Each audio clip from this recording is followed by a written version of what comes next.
Hydroponics is hyped as the future. No soil, no weeds, just fast, clean harvests. It sounds perfect. Set up, plug in, and you're a futuristic farmer. But here's the truth. Some crops absolutely hate hydroponics. You see lush lettuce walls and think you can grow anything.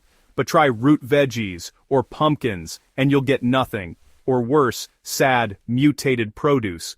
I've spent months testing what works and what fails, so you don't waste time or money. Today, we'll break down why some plants just don't belong in hydroponics, and how to avoid the frustration.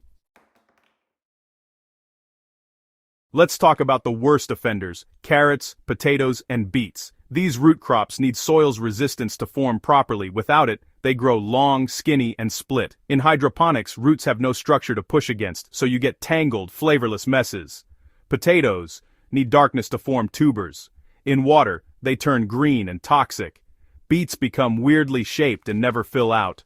The biology of these plants is at odds with water-based systems. You're asking a weightlifter to swim. They're just not built for it.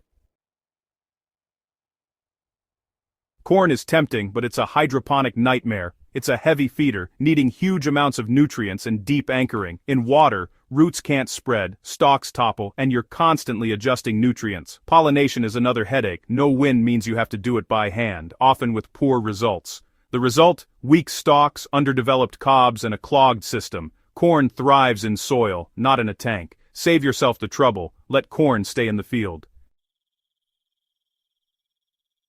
Pumpkins, melons, and squash. These garden giants need space and soil. Their vines sprawl, setting roots and drawing nutrients from a huge area. In hydroponics, they outgrow supports, demand more nutrients than water can provide, and fruit poorly.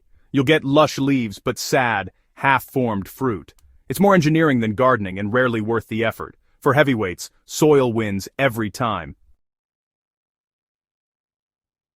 Woody herbs like rosemary, lavender, and thyme seem perfect for hydroponics, but they're not. These plants evolve for dry, rocky soils and hate constant moisture. In hydroponics, their roots suffocate and rot. You'll see yellowing leaves and mushy stems. The plant is literally drowning. I tried it. The rosemary looked fine, then collapsed from root rot. These herbs want drought, not a flood. Sometimes more water is the problem, not the solution. Plants with deep taproots, like okra and sunflowers, struggle in hydroponics. Their roots want to dig deep for stability and nutrients. In a tank, they hit the bottom, circle, and get root-bound. This stress stunts growth and limits flowering. I tried a giant sunflower, it barely grew before giving up. These plants need depth and space only soil can provide. Hydroponics just can't match their natural needs. So, is hydroponics a failure? Not at all. When you pick the right crops, lettuce, spinach, basil, and strawberries thrive in water. They love shallow roots and steady moisture. Hydroponics is a specialized tool, not a universal fix. Work with plant biology, not against it. Root crops and woody herbs? Leave them to the soil. Every failed experiment is a lesson. Now you know what works. Share your hydroponic headaches in the comments, and subscribe for more science-backed gardening tips.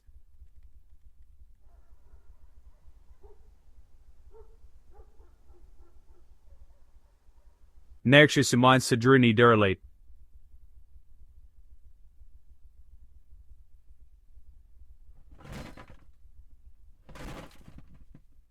If you need further tightening or adjustments,